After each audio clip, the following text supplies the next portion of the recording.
Hi everyone.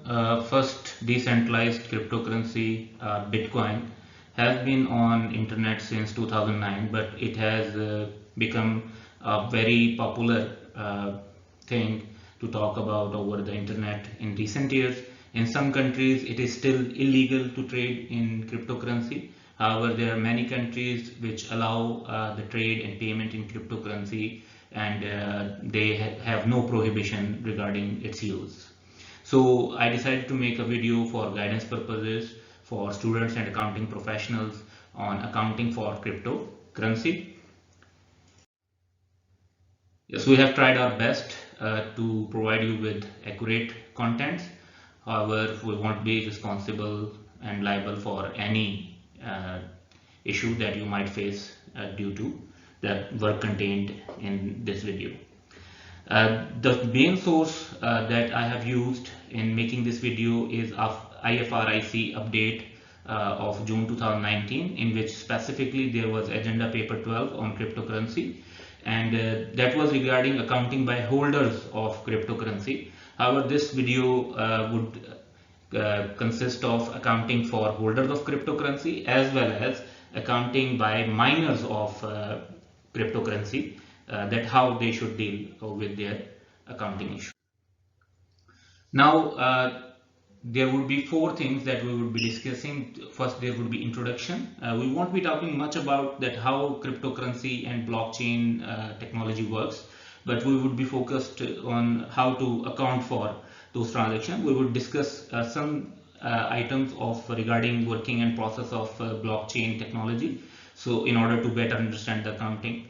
Then we would discuss specifically that why cryptocurrency is not even a currency in accounting according to accounting principles, and why it is not a cash, it is not even a financial asset or a financial instrument under IAS 32 or IFRS 9. Then we would specifically discuss the accounting by holders of cryptocurrency and then ultimately the accounting by miners of cryptocurrency. So let's start. Cryptocurrency is defined as a digital currency designed to function as a medium of exchange. Although the definition here mentions the word currency, but remember that accounting concept mean that it is not a currency or cash. Then cryptocurrency is important because it can be used for financial transaction if counterparty accepts it and it is legally allowed in that jurisdiction, and it is also used for making investment. Many companies even have invested in cryptocurrencies, so it is important that we understand that how to account for cryptocurrencies. Now the issue is that cryptocurrency was the first type of crypto assets, but the thing has gone exponentially into new dimensions since then. There are other crypto assets called tokens for specified purposes. They have been created since then, and these include asset-backed tokens, utility tokens, and even some hybrids of currency and tokens. Now we won't be talking about every crypto asset here. We would mainly be talking about cryptocurrency and how to account for that cryptocurrency. Now cryptocurrency has few characteristics which distinguish it from other assets and items, and at the same time from other crypto assets. That it is not issued by any jurisdictional body. It is not issued by state bank, central bank, or similar government body. These are rather recorded on a distributed ledger, which means that all transactions in that currency are recorded in one big ledger across many devices. And now those devices connect with each other and validate the transaction and the data in other devices, and that creates a blockchain. And every participant has his or her own copy of the ledger, which connects through blockchain technology to each other. Now the process to ensure the security and to prevent fraud in transaction, that process is called cryptography. Now cryptography is a way in which valid transactions are verified by a digital signature. Now typically a simple transaction without cryptocurrency, if there is a buyer and a seller, they have to buy a house. Alice has to buy a house from Bob. So there would be some parties involved, lawyer, broker, and insurance, that would transfer the title of house to the buyer. However, in cryptocurrency, the Alice deals on a blockchain, and that blockchain, Bob also deals through blockchain, the seller receives, and that blockchain blocks are represent as a law, and they validate the transaction. This is how each block is connected with other block. Like we can see that block 51 is connected with 52, then 52 creates another code which connects with 53, and so on. Every block in the blockchain is connected and validated by other blocks. Now, important thing is that because there is a word currency in the term cryptocurrency, many think that it should be accounted for as a cash, like we might have a foreign currency with us and we account for it as a cash, but we need to discuss that what is cash in accordance with accounting standards, and then obviously why or why not cryptocurrency meets this definition. So currency or cash is a financial asset because it represents the medium of exchange and is therefore the basis on which all transactions are measured and recognized in financial statement. This is from IAS 32 paragraph AG3. Now there are two things to focus here. One is that it is medium of exchange, and next is that therefore a basis on which to measure the amounts in financial statements. Now, why it is not considered cash, cryptocurrency is not considered cash, let's see. Number one, cryptocurrency is not widely accepted. It can be used for some particular goods and services, but not every goods or services. It is not yet widely accepted to be considered a currency or a medium of exchange. It is not a monetary unit in pricing goods or services. Rather, the pricing is usually done in normal currency. You always would listen to news like Bitcoin is worth now $3,000, or its value has declined, its value has gone up. So there is a high volatility, and therefore it is a poor store of value and not suitable for that currency in which amounts in the financial statement may be measured. Now, a financial instrument is defined as any contract that give rise to financial asset of one entity and a financial liability or equity instrument of another entity. And similarly, in IAS 32, the definition of financial asset is given. One of the definition is that financial asset is an asset that gives you a contractual right to receive cash or another financial asset. But definitely cryptocurrency does not meet this definition. Why it does not meet the definition of a financial instrument or financial asset? Number one, there is no counterparty. There is a network system, a blockchain. There is no contract, and there is basically no enforceable rights and obligation. And when there is no contractual right to receive cash or another financial asset, it is not a financial asset or a financial instrument. So one important thing was that it must be noted that it is not a currency and it is not a financial instrument. Now let's discuss accounting by holders. If you have bought some cryptocurrency, but you are not a miner of cryptocurrency, means you are not involved in the blockchain technology itself and guessing the validation codes. You are just investing it for short-term trade, or either you are investing for long-term to have capital appreciation effects. So one thing is that a holder might hold cryptocurrency for trading. So if they are holding it for trading, IS2 inventories is applicable. But interestingly, the famous measurement criteria of IS2, that is inventories measured at lower of cost and NRV, would not be applicable because it is not a normal inventory, it is inventory held by a broker trader. Now, inventory of broker trader is not measured at lower of cost and NRV, rather it is measured at fair value less cost to sell. And with the changes in this fair value less cost to sell are reported in profit or loss.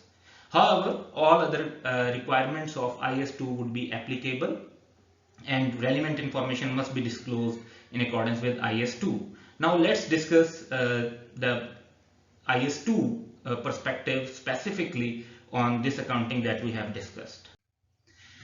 Now, there is requirement in paragraph 3b of IS2 that commodity broker traders who measure their inventories at fair value less cost to sell. On this, IS2 does not apply to the measurement of inventories, but in other respects it does apply. So when such inventories are measured at fair value less cost to sell, changes in fair value less cost to sell are recognized in profit or loss in the period of the change. So now you have a reference as well of why we have to account for cryptocurrency held for trading as inventory and measure it at fair value less cost to sell. Further, paragraph 5 also explains the broker traders activity. Broker traders are those who buy or sell commodities for others or on their own account. So you might be working as an agent, or you might be buying it on your own behalf. The inventories referred to in paragraph 3b, which we just discussed earlier, are principally acquired with the purpose of selling in the near future and generating a profit from fluctuations in price or broker traders margin. Many people invest in cryptocurrency for this reason. They expect short-term huge gains due to fluctuation, and that's why they invest in that. So this accounting would apply to them. When these inventories are measured at fair value less cost to sell, they are excluded from only the measurement requirement of this standard. So once again, all other requirements of IS2 would still be applicable, including disclosures. But not everybody might be holding cryptocurrencies for trading. Some might be holding these cryptocurrencies for long term, and they might be expecting as an investment, or they might be expecting some capital appreciation over long term. Now we need to see that this must be accounted for as intangible asset. Now IS 38 intangible assets is applicable, and the definition in paragraph 8 is an intangible asset is an identifiable non-monetary asset without physical substance. So definitely cryptocurrencies are without physical substance. They just exist on a network of blockchain technology. Now we still need to see the identifiable criteria and why cryptocurrency asset is non-monetary.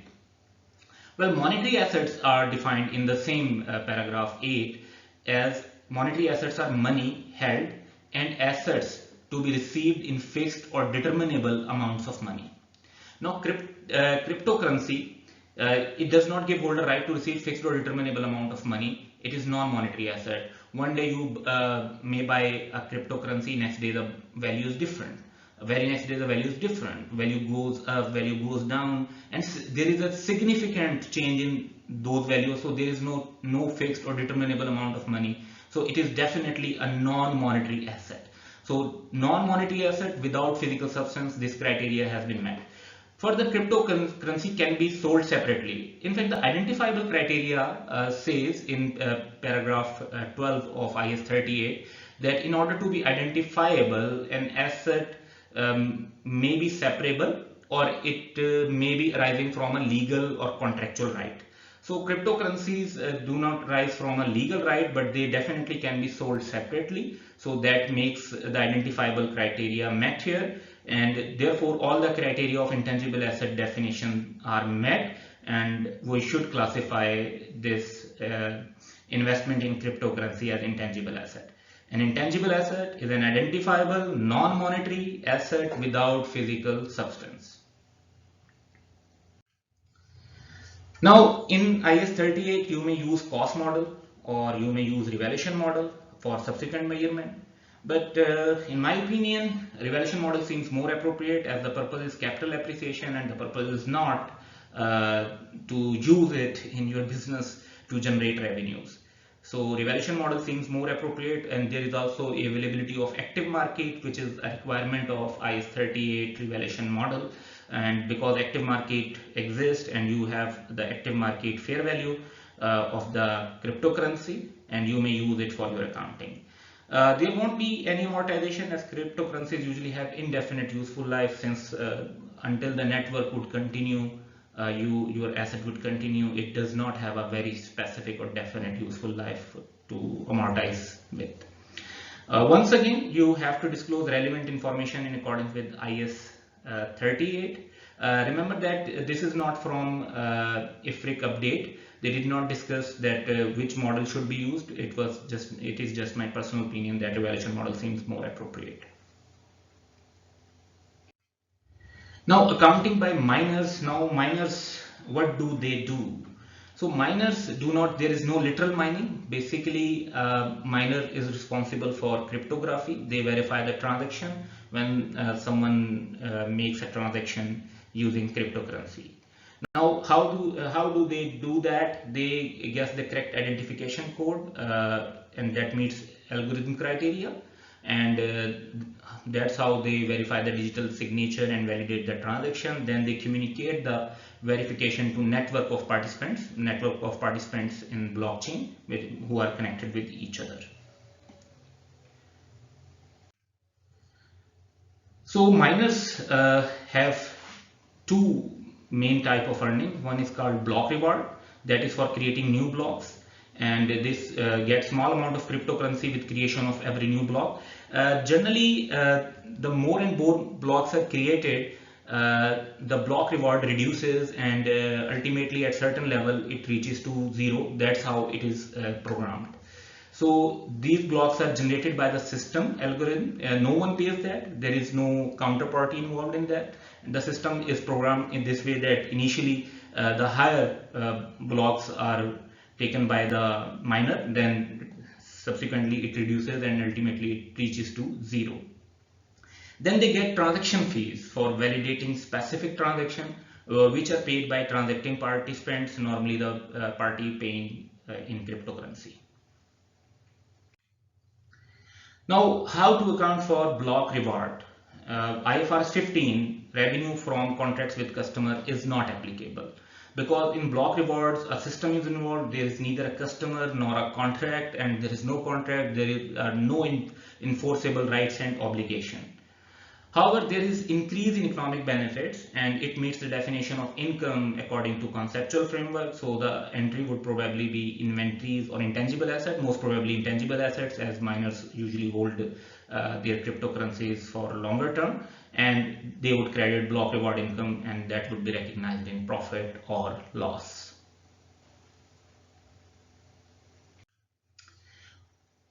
So far as accounting for transaction fee is concerned, IFRS 15, revenue from contract with customer, is applicable. Now the transacting party is the customer, and there is implied contract to pay transaction fee for with validation of each transaction.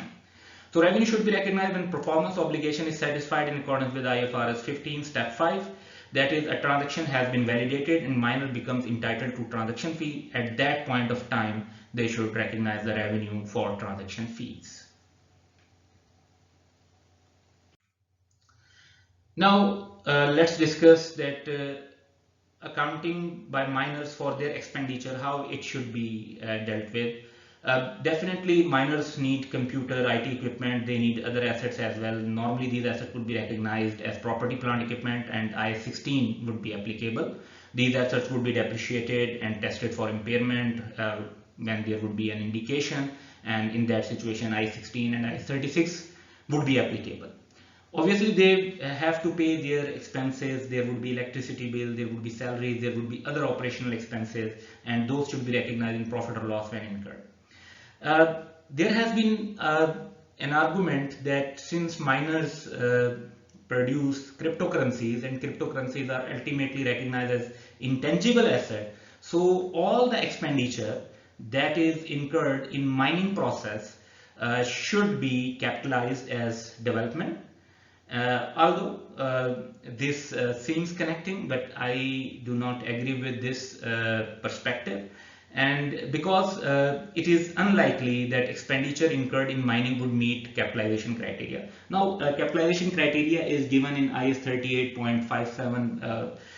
There are some conditions like there should be technical feasibility, it must be probable that economic benefits would flow to the entity, and one important area is that the expenditure incurred during development must be reliably measured. Now, why I believe that the capitalization criteria is not met here is because number one, actually the miners are literally doing the guesswork. So they don't know which expenditure relates to the development and which expenditure is used for just trying and being failed at guessing the correct validation codes. So one thing is that you cannot reliably measure the expenditure relating to development process. The second is that until you guess the correct algorithm code relating to validation code, there is no probable economic benefits that would follow to the entity, and therefore it is highly unlikely that development capitalization criteria would be met here, and therefore I would suggest that this expenditure should be recognized in profit or loss, and especially applying the basic concept of prudence, this seems the right thing to do. That's all about cryptocurrency for now. We would keep adding new topics and interesting topics in our videos in upcoming days. Bye.